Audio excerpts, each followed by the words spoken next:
Nikki up in the barbecue pit here. Got a logo coming, getting it drawn up by one of my tech guy's friends. He's drawing up a logo for the barbecue pit that's coming. Also coming. I spoke about it a little bit before, but we are going to be uh, starting the new year taking track of the correct wins, the correct losses, or not correct, the correct wins, the losses that I take in the wrong pick that I make. We're going to tally up um, the scores probably at the end of each quarter or half. I haven't decided yet of the year. So either every 3 months or every 6 months of the year. If I'm over, we're going to give out such and such, like a T-shirt or something like that. And then if we're under, we'll give out like a year's prescription to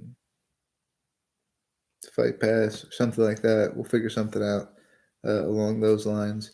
If I pick like under 500 of of the fights, um, which I'm doing lately, so there's good odds there. It's honestly really good odds there. Um, but just for example, I haven't got all the particulars out yet, but we're gonna be giving stuff away no matter what. You guys should pay attention if you guys want to comment. Put your picks in. We got the Twitter, same as the YouTube handle. You go to the Twitter and check it out, and we're posting a bunch of shit about it there where you could sign up and put your picks in, and we can keep tally and see who wins, and maybe whoever wins that could win a bigger, maybe a sweatshirt or something like that. I don't know. Fuck, we'll figure it out, but something like that we're gonna do upcoming. Uh, I got the picks for you guys. 231, which is also falls on the date of my work's Christmas party, uh, which I hear is a couple other people's Christmas party. So I guess it's a common day for Christmas parties is December 8th.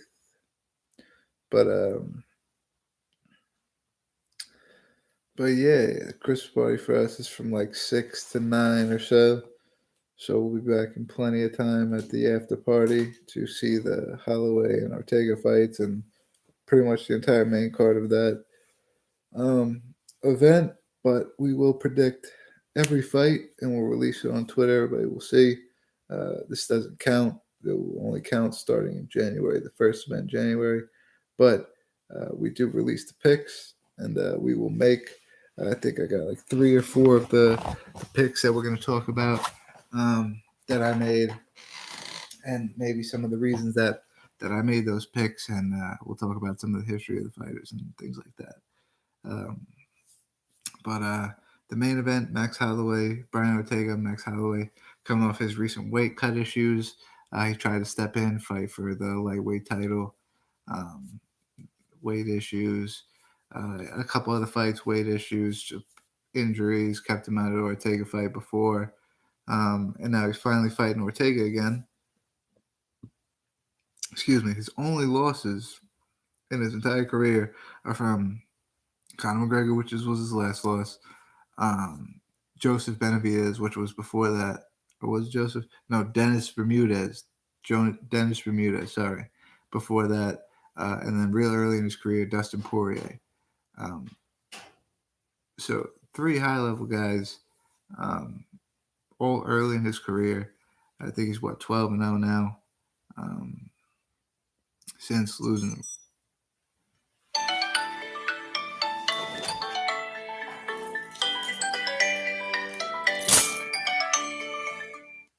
Weird.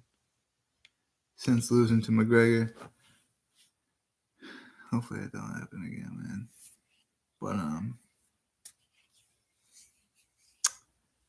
But yeah, I mean, he's on a good streak right now. He's a throwdown kind of guy. He's fighting a guy, Brian Ortega, who's 12-0 at the moment and won no contest. The no contest, Mike De La Rosa or Mike. I gotta fact check his name. I gotta say De La Torre, where he got popped for some kind of PED. And I'm sorry I didn't really go further into my homework about if he was actually punished or whether he just they figured out it was something else. But I don't really like looking into the PED things, and they get popped, they're back fighting. Hey, they're back. I assume they're still getting tested, but they're back. Um, he's been on a real good streak as of right now, especially in the UFC. He's got extremely impressive submissions. Um, he's shown in the Frank Yeager fight that he doesn't need to go to the ground, especially with a dangerous grappler. He could stay standing up and do a lot of damage standing up. So he's shown improvements everywhere. He's a big fighter, lanky fighter, kind of. Almost want to compare him to like a smaller, way smaller Nate Diaz, kind of, or something like that, close to the same size Nate Diaz, whatever. But just kind of like the longer, which is good for him at that weight class, especially if Holloway wants to come out and stand and try to like bang and fight with him like he did with like Ricardo Lamas. Everybody goes back to that, but if he wants to stand and do like that with Brian Ortega, I think he's gonna have a tough time, a real tough time. I think Ortega's got the advantage there. He's got to make it a different fight. My pick is that he doesn't make it a different fight. Brian Ortega wins. I'll take via knockout the third round. Knockout in the third round. New champion Brian Ortega fighting for the 125 belt. I leave you on like a cliffhanger. 125 belt for the women's flyweight. Valentina Shevchenko with her second fight at flyweight.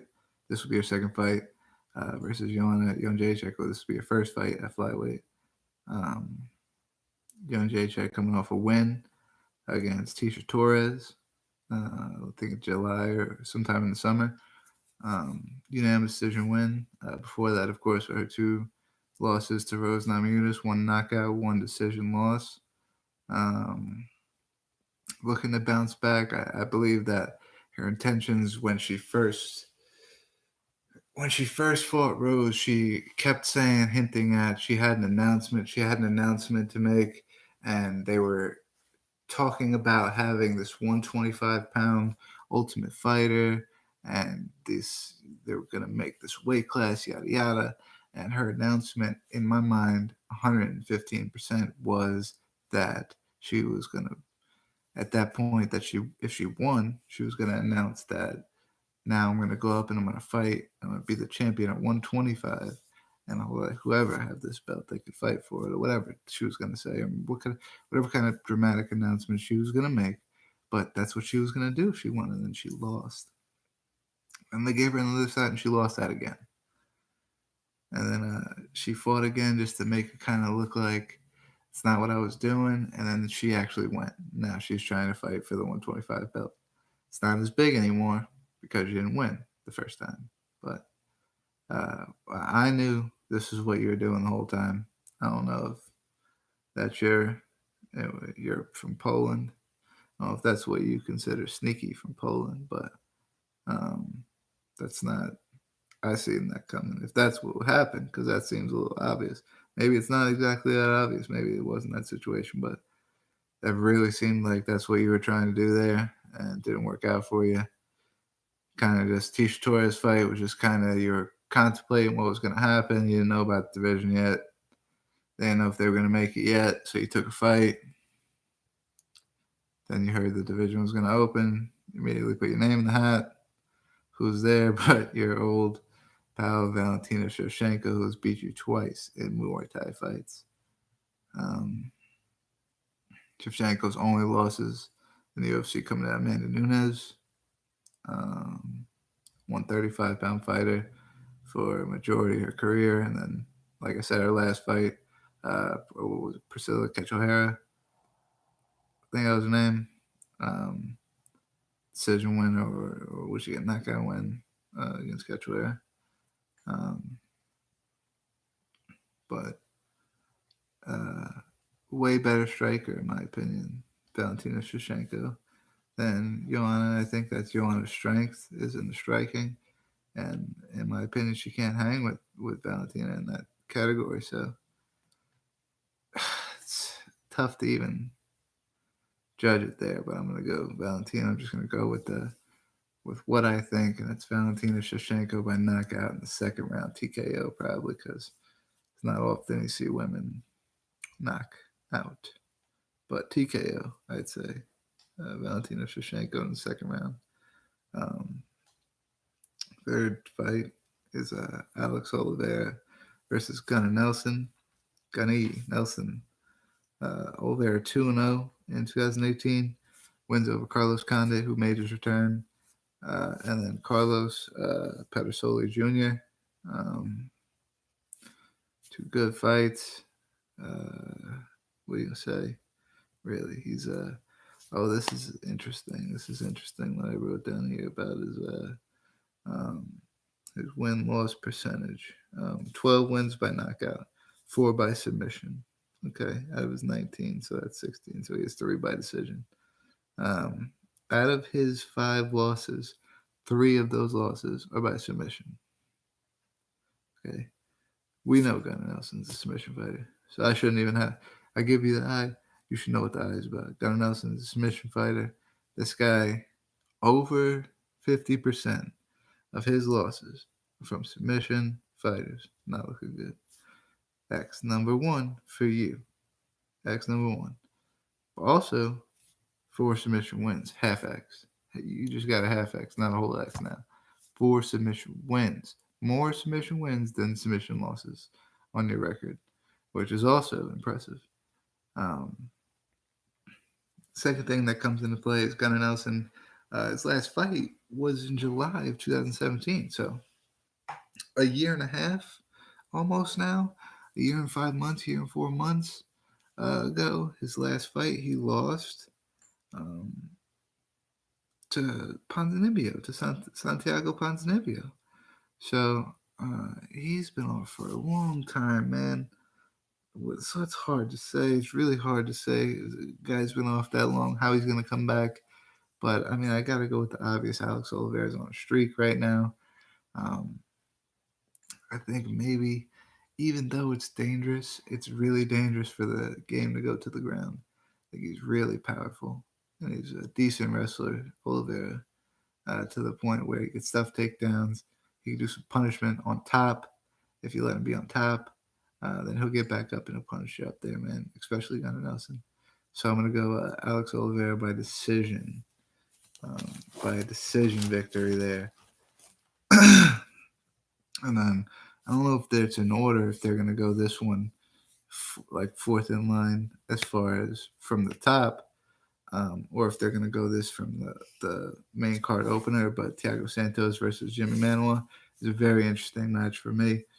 Jimmy Manuwa, 2-fight losing streak, needing to get back into the win column, fighting a man who just made his first light heavyweight debut in his last fight. And he fought a middleweight in his light heavyweight debut, who was also making his light heavyweight debut. So it's a little weird. He didn't really fight a light heavyweight, so this would technically be his light heavyweight debut because Jimmy Manuwa was a light heavyweight, and there's no getting around that he's been at light heavyweight, and he's fought there for the majority of his career as well. So this will be his first test at 205 as far as weight is concerned.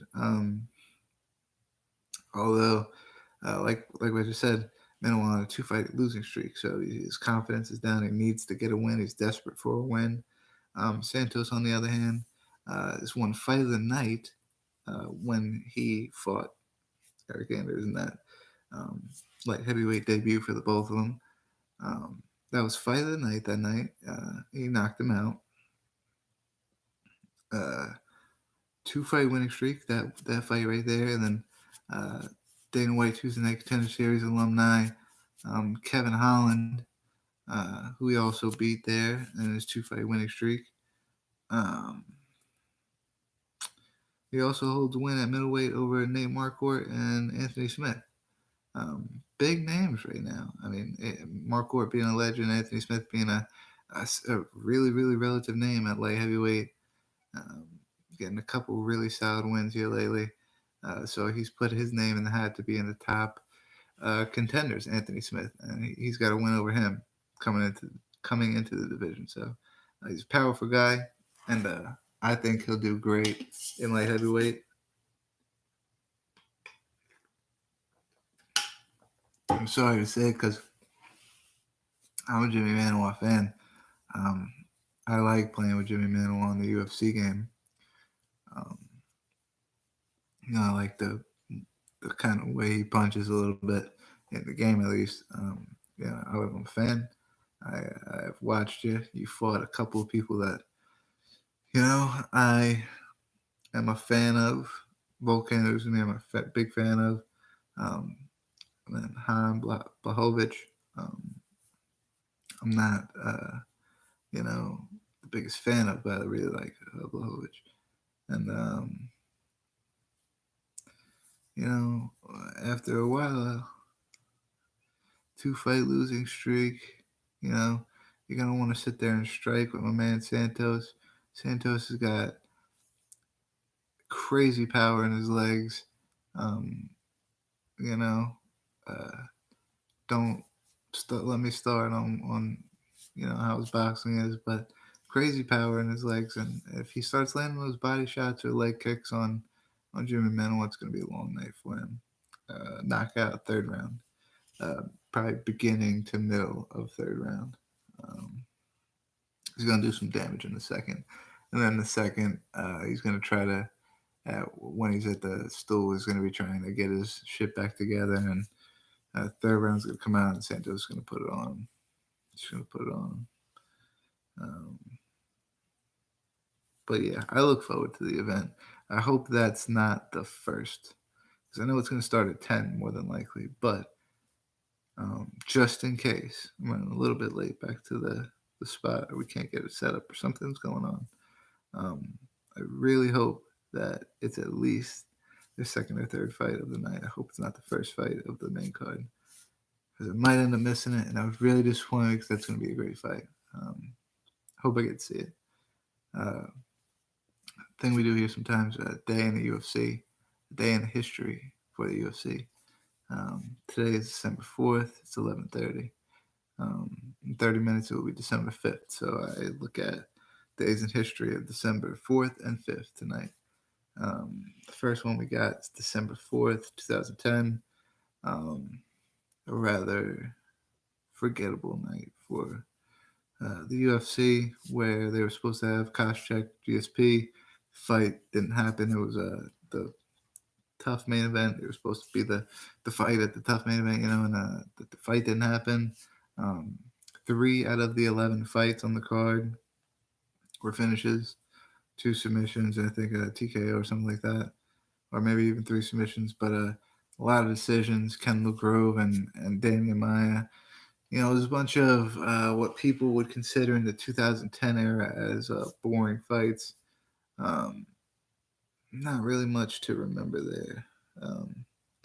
But then you go to a year prior, December 5th, 2009, the heavyweight finale, which is real famous. Brendan Schaub, Kimbo Slice, the heavyweights.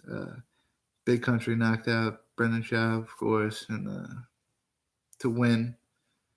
Sorry, Brendan, but, it did happen. John Jones on the co-main event. Oh yeah, John Jones on the co-main event got disqualified. His first loss was on the co-main event of a tough finale to Matt Hamill. Funny story, not funny because it's deaf. You gotta have the right people in there.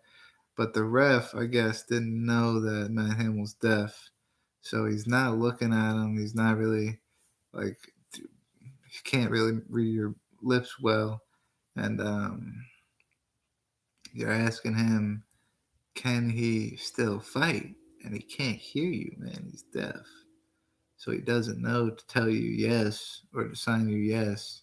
He can't hear you. He doesn't know you're saying anything to him. He thinks he's just, He thinks he's either getting time to stay or because nobody's coming in and he's just sitting there, or he thinks it's over and he got knocked out um, because nobody's telling him. Um, so ref ends the fight. He tells him, you can't continue. You're not answering me. You can't call this fight. The result of the fight, since he couldn't continue and got hit with an illegal blow, ended up that John Jones had to be disqualified for his knockout, um, which resulted in his one loss on his record. Co-main event of that night, which makes it somewhat of a big night. Kimbo Slice got a decision win over Houston Alexander, the legend of the sport, in one of his bigger nights of his career. Really overcoming some shit to get into that fight and win that fight. Frank Yeager, 2009, Frankie Yeager got a submission over Matt Beach. And Matt Mitrione got the knockout over Marcus Jones. James McSweeney got a knockout win also on that night, but he I don't know, I can't pronounce the guy's name, so I ain't even gonna try to shout out James Sweeney, man. It's sick, man. I like that one that's back in the day when I really used to watch The Ultimate Fighter, like religiously every week. That show was awesome. That was a good year right there.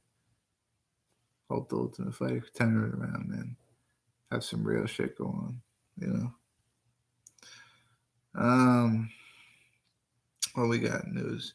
Dominic Reyes calling for a fight with Anthony Smith, said that they had a chance to be the number one contender spot. I don't know if I believe that. Think you're in line with a couple other people, but Anthony Smith talking about his hand, can't do it in January. Dominic Reyes wants to know February or March. It's a good fight. I don't want either of you guys to think you're getting the title fight after that because it might not happen. It really might not. Who knows what Daniel Cormier's next move is? Okay, that's number one. Daniel Cormier's next move is that he's fighting in light heavyweight. He's the next guy. Okay. If he's not, who you guys got? Blachowicz over there. Okay. Let's share as far down. I can't think right now. Fuck, man. I hate when this happens. I know Blachowicz is up there, man, because he deserves to be. He's on a streak. Blachowicz is doing really well.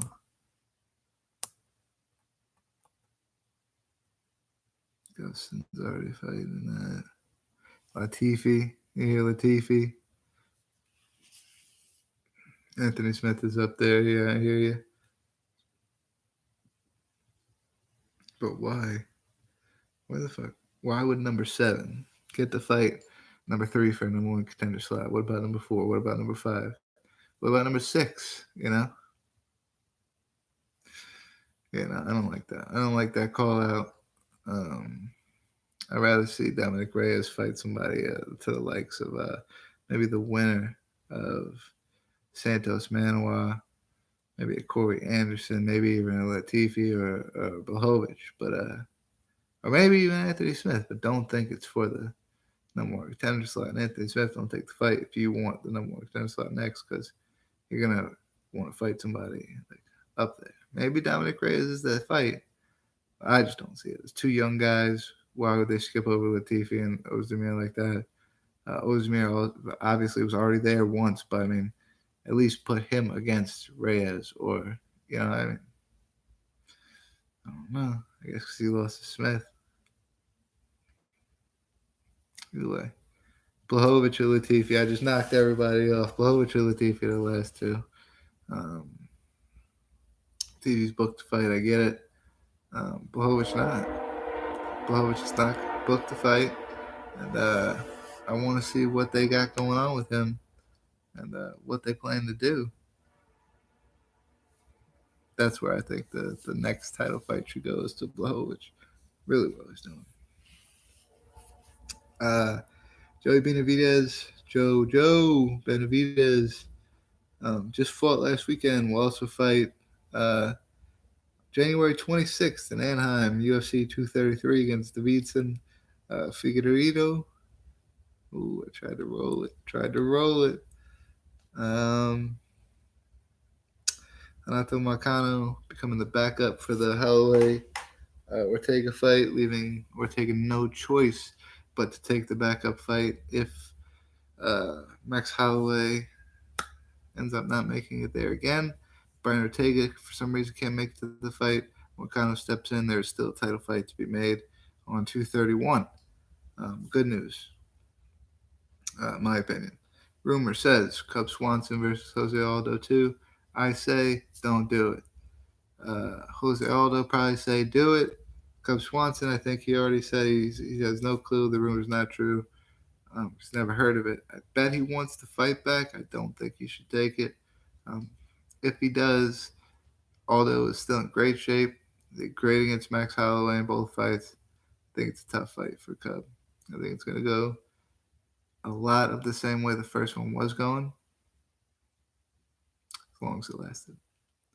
But yeah, that's how I anticipate that going. Also at 233, which that's where that was rumored to happen. Jose Aldo thing. Also at 233, Kron Gracie, who just got signed, son of Hickson Gracie, will fight Alex Caceres, his UFC debut. Big, that's huge, man. Another Gracie in the UFC. It's incredible, man. You'll probably see Hoist and Hickson at the fucking UFC events and shit. It's awesome. It'll be awesome to see. As a true fan, it will be. Shout out Evil Eddie, Pure Evil MMA, Craig Allen, Fight Night Picks, Robin Black,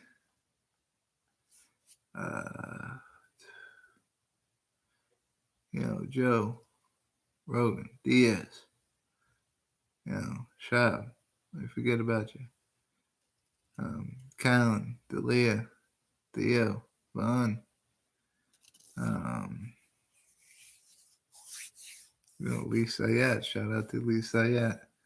That's the real shout out. Joey Diaz for real, but shout out Lee Sayat on some real shit. Jojo Ganetti, get that motherfucker back in the UFC. Honestly, somebody saw the potential or a pension or whatever to get Jojo Ganetti back in the UFC. That shit needs to happen. CM Punk, Autumn Lobov, who are these motherfuckers? Losers. Get Jojo back in there. I promise you.